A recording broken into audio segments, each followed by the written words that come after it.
কথা, সঙ্গীত, কবিতা, বাচিক শিল্প সবকিছু নিয়ে মনের কথা। শিল্পীরা আসেন, নিজেদের গল্প বলেন, অনুপ্রাণিত করেন। তাদের উত্থানের গল্প, সাফল্যের পথ আর মনের গভীরের কথা। সঙ্গীতের সুরে, কবিতার ছন্দে, মনের গভীরে শিল্পীরা নিজের কথা বলেন। আসুন, শুনুন, অনুপ্রাণিত হন। অন্তর্কথা, শিল্পীদের মনের গল্প। কিছু কিছু মানুষ আছে জানেন এ সমাজে, যারা আছেন বলেই সমাজটা এত সুন্দর। তারা নিজেদের কথা তো ভাবেনি, তার সাথে ভাবেন পারিপার্শ্বিক অবস্থার কথা, তার সাথে ভাবেন তার গ্রাম, তার নিজস্ব লোকজন, তারাও কিভাবে এগিয়ে যেতে পারে। সেরকম একজন মানুষের সাথে আজ আপনাদের পরিচয় করিয়ে দেব, যে মানুষটি শুধু নিজে এগিয়ে চলেছেন তা নন, তার নিজের গ্রামকেও তিনি উন্নত করবার কথা ভেবেছেন। তার লেখা বিভিন্ন বই মানব সমাজে ভীষণভাবেই প্রভাব ফেলেছেন। তিনি রবীন্দ্রনাথকে জীবনের আদর্শ মেনে জীবন অতিবাহিত করেছেন। তিনি একজন রবীন্দ্র গবেষক। আবার গীতাকে সহজভাবে কিভাবে মানব সমাজের মধ্যে ছড়িয়ে দিতে হয় সেই ভেবে তিনি গীতা নিয়েও গবেষণা করেছেন। একজন প্রারম্ভিক, একজন গীতা গবেষক, ঔপন্যাসিক, নাট্যকার, সুবক্তা মাননীয় পার্থসারথী গায়েন মহাশয়কে আজকে আমরা পেয়েছি আমাদের অন্তর্কথায়। দাদাকে নমস্কার জানাই। আজকের অন্তর্কথাতে এই মানুষটি অনেক কিছু করেছেন, কিন্তু আমরা এই মানুষটির মনের কথা শুনবো, একটু নিজের কথা শুনবো। উনি যখন যে কোনো বিষয়ের ওপর বক্তব্য রাখেন তখন আমরা মন্ত্রমুগ্ধের মতো শুনি। এই মানুষটি নিজের গ্রামে গড়খালিতে, থানা অস্থি, সাউথ 24 পরগনার একটি গ্রামে নিজের জমি এবং অর্থ ব্যয় করে রয়্যাল হেরিটেজ স্কুল, সিবিএসসি বোর্ডের সেই একটি স্কুল স্থাপন করেছেন। সেই গ্রামে কোনো ইংলিশ মিডিয়াম স্কুল ছিল না। তিনি এবং তার ভাইয়েরা মিলে গ্রামে একটা স্কুল স্থাপন করেছেন, যেটা এবার বোধহয় 8 পর্যন্ত সিবিএসসির অ্যাফিলিয়েশন পেয়েছে। মানুষটি দীর্ঘদিন বিসিএস অফিসার ছিলেন, উচ্চপদস্থ। তিনি নিজের যা কাজকর্ম করেছেন সেই সব কথা থেকেই তার একটি উপন্যাস ম্যানগ্রোভ, যেটা সিনেমা হয়েছে, তার বই রামকৃষ্ণ মিশনে পড়ানো হয়, পাঠ্যপুস্তক হিসেবে পড়ানো হয়। এরকম একজন গুণী মানুষকে আজকে আমরা আমাদের অন্তর্কথায় পেয়েছি, ভাবতেই ভীষণ ভালো লাগে। ব্যস্ত মানুষ, যেহেতু শুক্রবার গুড ফ্রাইডের ছুটি, সেই ছুটির দিনে আজকে আমরা তাকে পেয়েছি তার কথা শোনবার জন্য। প্রথমে একটু রবীন্দ্রনাথে থাকি। রবীন্দ্রনাথ আপনাকে এত টানে কেন? রবীন্দ্রনাথ টানে বলতে জীবন টানে, তাই রবীন্দ্রনাথ টানে। তুমি যদি দেখো, জীবনের এমন কোনো মুহূর্ত নেই যেখানে রবীন্দ্রনাথকে আশ্রয় করে আমরা চলতে পারি আর কি। সুখ, দুঃখ, প্রেম, বিষাদ, হাসি, কান্না, জীবনের এমন কোনো মুহূর্ত নেই যে যেখানে রবীন্দ্রনাথ ছুঁয়ে যাননি। সেই বৃক্ষরোপণ, গৃহপ্রবেশ সবেতেই আছে, সবেতেই আছে আর কি। অন্নদাশঙ্কর রায়ের একটি উক্তি তোমাকে বলি, যে অন্নদাশঙ্কর রায় বলেছিলেন রবীন্দ্রনাথ উপন্যাসিক, রবীন্দ্রনাথ প্রাবন্ধিক, রবীন্দ্রনাথ কবি, রবীন্দ্রনাথ গীতিকার, কিন্তু রবীন্দ্রনাথ আমাদের যা দিয়ে গেছেন তার উত্তর পুরুষের, তার প্রধান অবদান হচ্ছে যে জীবন কিভাবে অতিবাহিত করতে হয়, এটা রবীন্দ্রনাথ আমাদের দিয়েছেন। সুতরাং আমি জীবন জানবার জন্য রবীন্দ্রনাথকে জানতে চেয়েছি, পড়েছি, কিছু লিখেছি, এখনো পড়ে চলছি, রবীন্দ্রনাথকে জানছি, রবীন্দ্রনাথকে আবিষ্কার করছি। চমৎকার বললেন, সত্যি কথাই তাই। আমরা সারা জীবন দিয়েই বোধহয় ওই একটি মানুষকে আবিষ্কার করে শেষ করতে পারবো না। রবীন্দ্র গান যে সমস্ত আমরা দেখেছি, কবিতাও অজস্র লিখেছেন, কিন্তু গানটা মানুষের বেশি কাছে যায়। তো সেই রবীন্দ্রনাথের গান তো আজও সমানভাবেই প্রাসঙ্গিক, তাই না? একদম একদম।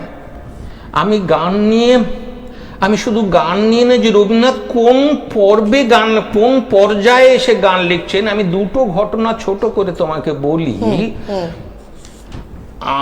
স্ত্রী মারা গেছেন 1902-এ। স্ত্রী মারা গেছেন, সবাই যখন রবীন্দ্রনাথকে সান্ত্বনা দিচ্ছেন, রবীন্দ্রনাথ তখন নিজের সঙ্গে আত্মস্থ হচ্ছেন এবং এই ধ্বংসের মুখ থেকে তিনি সৃষ্টি করছেন, তার কলম থেকে, তার সোনার কলম থেকে গান বেরুচ্ছে এই দুঃখের মুহূর্তে। নিবিড় ঘন আধারে জ্বলিছে ধ্রুব তারা, মনরে মোর পাথারে হোসনে দিশাহারা। এই ঘন আধার, কিন্তু ধ্রুব তারা দেখতে পাচ্ছেন এই আধারের ভিতর থেকে। এই রবীন্দ্রনাথকে আমি জানার চেষ্টা করেছি, বোঝার চেষ্টা করেছি, রবীন্দ্রনাথকে আশ্রয় করে বাঁচার চেষ্টা করেছি। আমি একটি ছোট্ট ঘটনা তোমাকে বলি। রবীন্দ্রনাথ তখন 56 বছর বয়স। সেই সময়ে চীন সমুদ্রে মহা টাইফুন উঠেছে। ক্যাপ্টেন থেকে কেবিন বয় যে যার ঈশ্বর আল্লাহর নাম স্মরণ করছে। হঠাৎ ক্যাপ্টেনের মনে হলো, আচ্ছা দেখি তো এই জাহাজে কবিগুরু আছেন, তিনি এই সময় কি করছেন। তিনি নেমে অবাক বিস্ময়ে দেখেন ওই টাইফুন যেখানে সবাই মৃত্যুর জন্য প্রস্তুত হচ্ছে, রবীন্দ্রনাথ 12টি গান লিখেছেন ওই সময়ে মৃত্যু ভাবনা না ভেবে আর কি। তিনি বলছেন, ওরে ভীরু তোর ওপরে নাই ভুবনের ভার, হালের কাছে আছে মাঝি করবে তরি পার। তার ভার সমস্ত তিনি অর্পণ করে দিয়েছেন তার বিশ্ব দেবতার কাছে, তার জীবন দেবতার কাছে। তার কোনো তিনি নির্ভার হয়ে আছেন। আমি এই কিভাবে নির্ভার হতে হয়, কিভাবে জীবনের বোঝা এড়িয়ে, জীবনের বোঝা টপকে আর কি জীবনকে উপভোগ করতে হয়। আর একটি ছোট্ট ঘটনা তোমাকে বলি। তার প্রিয় পুত্র সৌমেন্দ্রনাথ মারা গেছে মাত্র 13 বছর বয়সে। সৌমেন্দ্রনাথ, সবাই যখন শোকে মুহ্যমান, রবীন্দ্রনাথ ভিতরে ভিতরে রক্তাক্ত হচ্ছেন, ক্ষরণ হচ্ছে তার, কিন্তু তারপরেও তার কলম থেকে বেরুচ্ছে, আছে দুঃখ, আছে মৃত্যু, বিরহ দহন লাগে, তবুও শান্তি, তবু আনন্দ, তবু অনন্ত জাগে। এই শোকে তিনি শান্তি, আনন্দ এবং অনন্তের কথা বলতে পারছেন। এই জীবনকে ধরার জন্যে আমি সারা জীবন রবীন্দ্রনাথকে আশ্রয় করে থাকতে চেয়েছি। এই আপনার কথা প্রসঙ্গেই বলি যে আপনার মৃত্যুলোক মৃত্যু শোক রবীন্দ্রনাথ বলে একটি প্রবন্ধ গ্রন্থ রয়েছে। সেখানে রবীন্দ্রনাথের মৃত্যু চিন্তা, যেটা খানিকটা আপনি বিশ্লেষণ অলরেডি করে দিলেন, তো সেই জায়গাতে দাঁড়িয়ে একটু কিছু শুনবো এইটার সম্পর্কে, যে আপনি এই বই মানে এই দিকটা ধরলেন কেন? আমি ধরলাম যে মৃত্যু নিয়ে সব ধর্মে, সব মানুষের মধ্যে একটা অজ্ঞাত ভয়, একটা আশঙ্কা, একটা কি জানি কি হয় এরপরে সবাইয়ের মনে আছে। রবীন্দ্রনাথও এই ভাবনায় ভাবিত, কিন্তু তার ভাবনাটা, তিনি এই ভাবনাটা আহরণ করেছেন ইসলাম ধর্মের মৃত্যু এবং মৃত্যুর পরে কি অবস্থান, খ্রিস্ট ধর্মে মৃত্যু এবং মৃত্যুর পরে কি অবস্থান, হিন্দু ধর্মে মৃত্যু এবং মৃত্যুর পরে কি অবস্থান। অন্যান্য ধর্মে জন্মান্তরবাদকে স্বীকার করেনি তারা, কিন্তু রবীন্দ্রনাথ বলছে যে জন্মান্তরবাদ না হলে জীবনকে জানা যাবে না, জীবনকে বোঝা যাবে না। যে তিনি বলছেন আমি কোথাও ছিলাম না, আবার মৃত্যুর পরে কোথাও থাকবো না, এটা হতে পারে না। জীবন একটি জীবনমালা, অর্থাৎ আমি আগে কোথাও ছিলাম, কোনো ফর্মে ছিলাম, আবার আর কি আমি মৃত্যুর পরেও কোনো ফর্মে যাব। কে বলে গো সেই প্রভাতে নেই আমি যে সেই প্রভাতে, পরের প্রভাতে আমি থাকবো না, এইটা আমি বিশ্বাস করছি না। আমি বিশ্বাস করি আবার কোনো না কোনো ফর্মে আমি থাকবো। তিনি বলছেন যে জন্মান্তরবাদ না হলে আর কি জীবনকে ব্যাখ্যা করা যায় না। যেটা গীতা নিয়ে, তুমি যদি আমার গীতা পড়ে থাকো, আমি এটাতেই যাচ্ছিলাম যে এই রবীন্দ্রনাথের এই জন্মান্তরের কথা আপনি তুললেন। আমরা সোনার কেল্লায় দেখেছি জন্মান্তরবাদের একটা প্রচ্ছন্ন ভাব সেখানে আছে। সেখান থেকে যে আপনার যে 4 খণ্ডে গীতার যে বইটি রয়েছে, সেখানেও জন্মান্তরবাদকে আপনি কিভাবে দেখিয়েছেন এই গীতার মধ্যে? মানে আপনি কি ভাবেন জন্মান্তরবাদ নিয়ে? আমি বস্তুত পক্ষে আমি সেই অর্থে ধার্মিক নই, ধর্ম বলতে আর কি আমি মন্দিরে মসজিদে যাই না, কিন্তু আমার জীবন জানার জন্য আর কি রবীন্দ্রনাথ পড়ার সঙ্গে সঙ্গে আমি গীতাকেও খুব গভীরভাবে অনুধ্যান করার চেষ্টা করেছি, এবং গীতার যে জায়গাগুলো আমাকে ছোঁয় তার মধ্যে জন্মান্তরবাদের আর কি তার মধ্যে অন্যতম প্রাসঙ্গিক বিষয় হচ্ছে জন্মান্তরবাদ। গীতা জন্মান্তরবাদের সুস্পষ্ট কথা বলছেন যে জন্মান্তরবাদ আছে। যদি জন্মান্তরবাদ না থাকে তাহলে জীবনকে ঠিক ঠিক ব্যাখ্যা করা যায় না। আমি কেন অসুন্দর হলাম, আমি কেন আর কি বিদ্বান হলাম না, আমি কেন সচিন তেন্ডুলকর মতন ব্যাটসম্যান হলাম না, আমি কেন মান্নাদের মতন গায়ক হতে পারলাম না আর কি। যদি আমি জন্মে কোনো ইয়ে না করে থাকি, একটা ছেলে কেন খোঁড়া, অন্ধ এবং আর কি বধির হয়ে জন্মাচ্ছে, আর একজন রূপবান একজন ধনীর পরিবারে জন্মাচ্ছে, সেখানে আর কি গীতা এর সদুত্তর দিচ্ছে। যেমন চতুর্থ খণ্ডে অর্থাৎ জ্ঞান যোগে শ্রীকৃষ্ণ অর্জুনকে এবং অর্জুন শ্রীকৃষ্ণকে আর কি পরস্পর যে প্রশ্ন করছে, সেখানে শ্রীকৃষ্ণ অর্জুনকে বলছে যে ইমং বিবস্বতে যুগং প্রক্তবান অহবয়ম বিবস্বান মানবে প্রাহু মানু অক্ষকে অব্রবীত। এই যে আমি সূর্যকে বলেছিলাম, এই গীতার জ্ঞানযোগ, সূর্য তার পুত্র মনুকে বলেছিল, মনু ইক্ষ্বাকুকে বলেছিল, এবং এইভাবে পরম্পরায় চলে এসছে।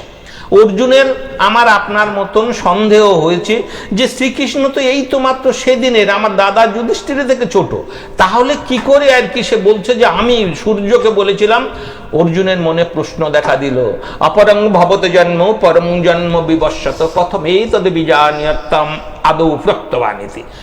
হে অর্জুন, হে কৃষ্ণ, হে সখা, তুমি তো মাত্র এই সেদিনে এলে, তাহলে তুমি কি করে বলছো অপরং ভবত জন্ম, তোমার জন্ম তো অনেক পরে, তুমি তাহলে আর কি বিবস্বান সূর্যকে কি করে বলেছিলে? তার উত্তরে শ্রীকৃষ্ণ বলছে যে বহু নিমে জন্মানি ব্যতীতানি তাবৎসর্জন নূতং বেত্থ পরম তপ অহং তাং সর্বাণি বেত্থামি। হে অর্জুন, আমি সেই অনাদি পুরুষ, আমি সেই আদি এবং অনন্ত, আমি জাতিস্বর, সেই জন্য আমি সব জানি, তুমি জানো না। সুতরাং আমার জন্ম এই সেদিন নয় আর কি। সেই আমরা মানে কিভাবে জন্মান্তরবাদটাকে ব্যাখ্যা করলেন আমাদের দাদা, সেটা আমরা খুব সহজভাবে বলে দিলেন। কারণ গীতা নিয়ে তার 4টি প্রবন্ধ রয়েছে, শ্রীমদ্ ভগবদ গীতা ও দিব্যজীবন, শ্রীমদ্ ভগবদ গীতা আধ্যাত্মবাদ, শ্রীমদ্ ভগবদ গীতা মার্ক্সবাদ এবং শ্রীমদ্ ভগবদ গীতা ও সংশয় বোধহয়, এই সংশয়বাদের শত প্রশ্ন। তো এই যে 4টে ভাগ আপনি করেছেন, এর মধ্যে থেকে যে 900টা শ্লোক রয়েছে গীতার, 700, সেই 700টা শ্লোকের মধ্যে আমার এই যে কর্ম, কেউ বলে যে গীতা মানে কর্মযোগ, কেউ বলে গীতা মানে জ্ঞান যোগ, কেউ বলে গীতা মানে ভক্তি যোগ। আপনার মনে হয় যে গীতার কোন মানে দর্শনের কোন দিকের প্রভাব বেশি? আমার নিজস্ব আবার যা পড়াশুনো তাতে আমার তাতে আমার ধারণা হয়েছে কোন যোগকে গীতা এড়িয়ে যায়নি। অর্জুন যখন বলছে যে হে কৃষ্ণ, তুমি এই আমাকে বললে সন্ন্যাস শ্রেষ্ঠ, আবার এখন বলছো কর্ম শ্রেষ্ঠ, আমি সংশয়ে আছি, তুমি আমাকে নিঃসংশয় করো যে কোন যোগ আমি আশ্রয় করব, আমার সন্দেহ কাটছে না। শ্রীকৃষ্ণ অর্জুনকে বলছে সন্ন্যাস কর্মযোগশ্চ নিঃশ্রেষয় মুভাকারৌ তয়স্তু কর্ম সন্ন্যাসাৎ কর্মযোগ বিশিষ্যতে। হে অর্জুন, সন্ন্যাস যোগ এবং কর্মযোগ দুটোই খুব উপযোগী, কিন্তু তুমি যদি বলো আমাকে যে কাকে আমি প্রাধান্য দিচ্ছি, সন্ন্যাসের থেকে কর্মযোগকে আমি বেশি প্রাধান্য দিচ্ছি। এরপরে তিনি বলছেন কিন্তু তাই বলে আর কি কর্মযোগ করলেও, কারণ কর্ম করলে জ্ঞান জন্মাবে, জ্ঞান হলে কি হবে, যথৈর্ধাংসি সমিদ অগ্নিভস্য সাত কুরুতে অর্জুন তথা সর্বাণি কর্মাণি জ্ঞানাগ্নি ভস্যি সাত কুরুতে তথা। যেমন সমস্ত কর্ম আর ও অগ্নি যেমন কাঠকে তোমার ধ্বংস করে দেয়, তুমি কর্ম করে যাও, জ্ঞান তোমার এই দেব ধ্বংস করে দেবে, যেটুকু রেখে দেবে সেটুকু তোমাকে ভক্তি যোগে নিয়ে যাবে। অর্থাৎ বলতে চাচ্ছেন তুমি কর্ম না করলে জ্ঞান হবে না, জ্ঞান না করলে ভক্তি হবে না। সুতরাং সমস্ত কর্মযোগের মাধ্যমে, জ্ঞান যোগের মাধ্যমে তুমি অবশেষে ভক্তি যোগে পৌঁছাবে। সেখানে এসে তোমাকে বলতে হবে যে সর্বধর্মান পরিত্যাজ্য মামেকং শরণং ব্রজ অহং তাং সর্ব পাপেভ্যো মোক্ষয়িষ্যামি মা শুচো। এই কর্ম জ্ঞান যোগের মাধ্যমে তুমি এসে শেষে ভক্তি যোগে আশ্রয় করবে। কিন্তু শুধু ভক্তি যোগ বা জ্ঞান যোগ বললে হবে না, কর্মের মাধ্যম দিয়ে জ্ঞান যোগে আসতে হবে, জ্ঞান থেকে ভক্তি যোগে আসতে হবে, এবং তারপরে তুমি আর কি ঈশ্বর প্রাপ্তি হবে। তখন তোমার আর কি খণ্ড এবং অখণ্ডের মধ্যে আর কি মিলন সাধন হবে।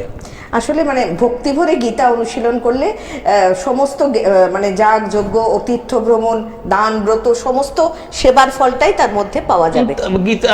গীতা মাহাত্ম্যে তাই বলছে, গীতা মাহাত্ম্যে বলছে গীতা পুস্তকং যত্ত যত্ত পাঠ প্রবর্ততে তত্ত্ব সর্বাণি তীর্থানি প্রয়োগাদীনি তত্র বই। তুমি গীতা পাঠ করলে, গীতা শুনলে, গীতা ব্যাখ্যা করলে আর কি তোমার সমস্ত তীর্থের ফল হয়ে যাবে। মহাপাপ পাপানি যদি গীতা ধ্যান করে তাহলে সমস্ত পাপ তোমার আর কি খণ্ডিত হয়ে যাবে আর কি।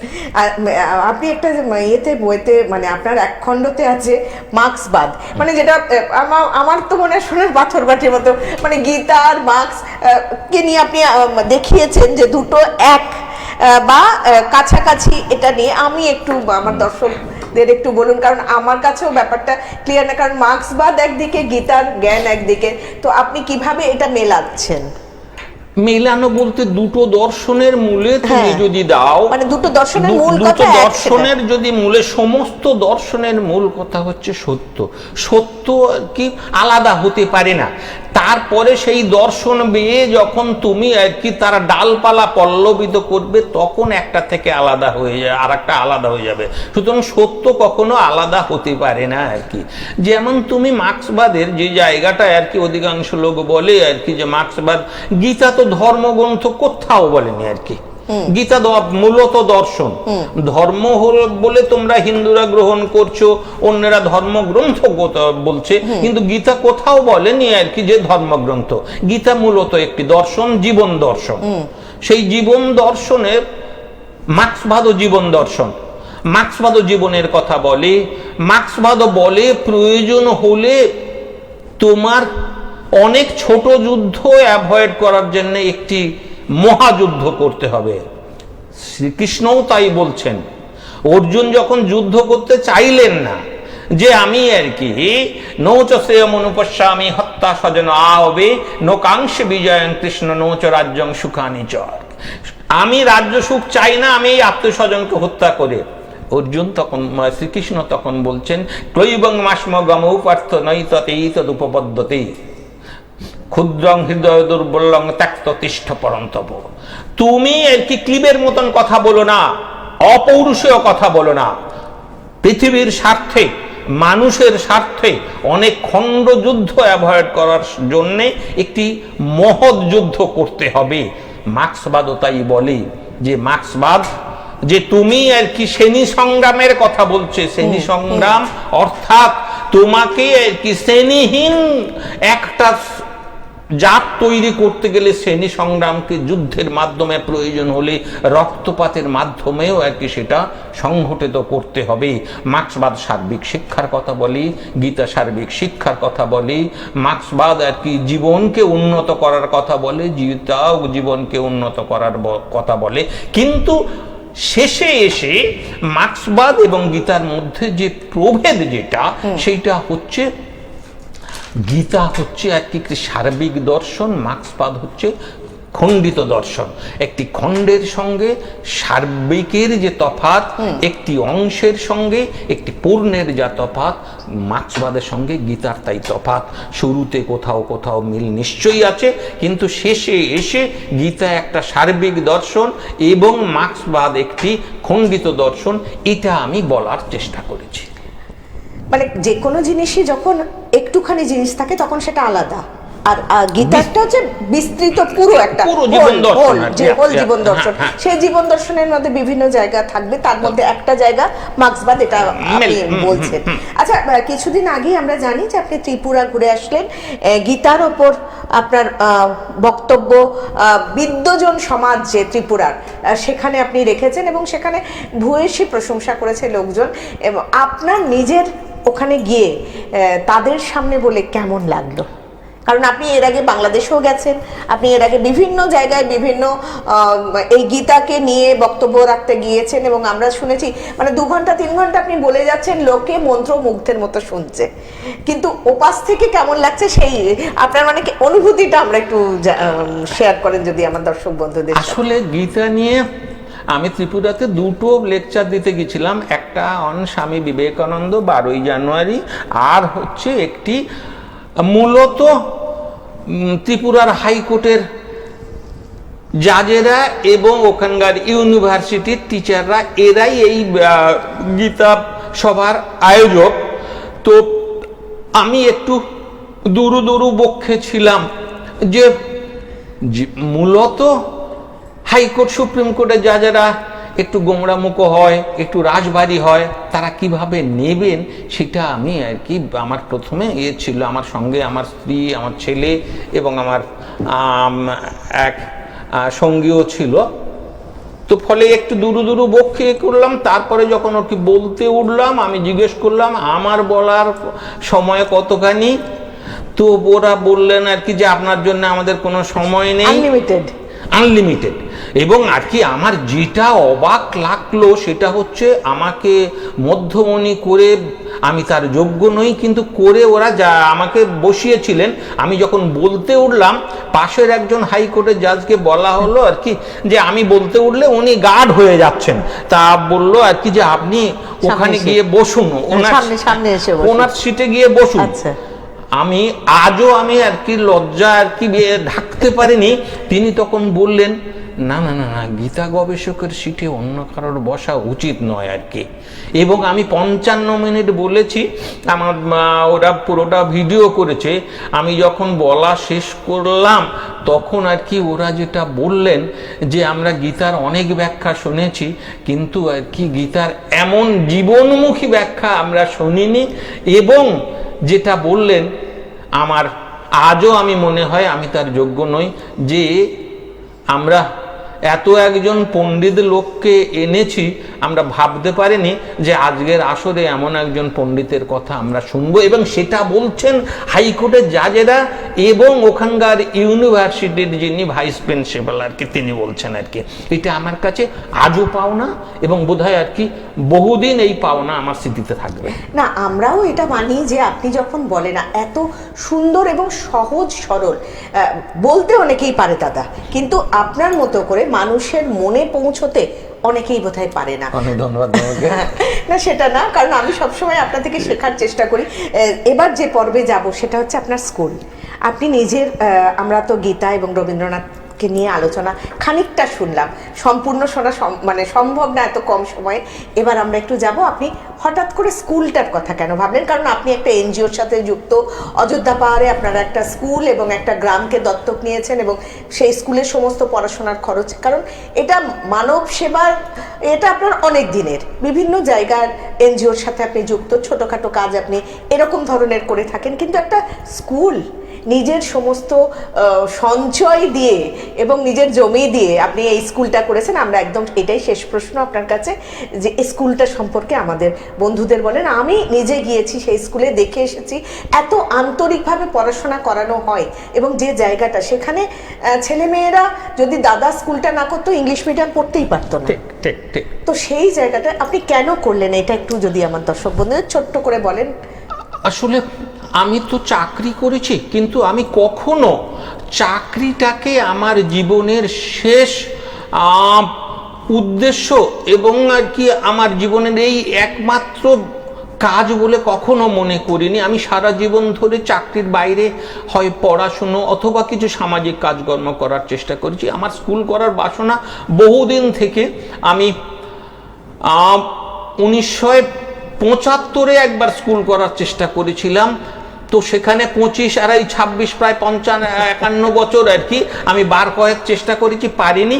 রিটায়ারমেন্টের পরে আমার কিছু টাকা জমেছে এবং আমার 2 ভাই এবং আমাদের এক জামাই আমরা মিলে স্কুলে হলো আর কি, যে এখানে একটি ইংলিশ মিডিয়াম স্কুল করা দরকার বোধ হয়।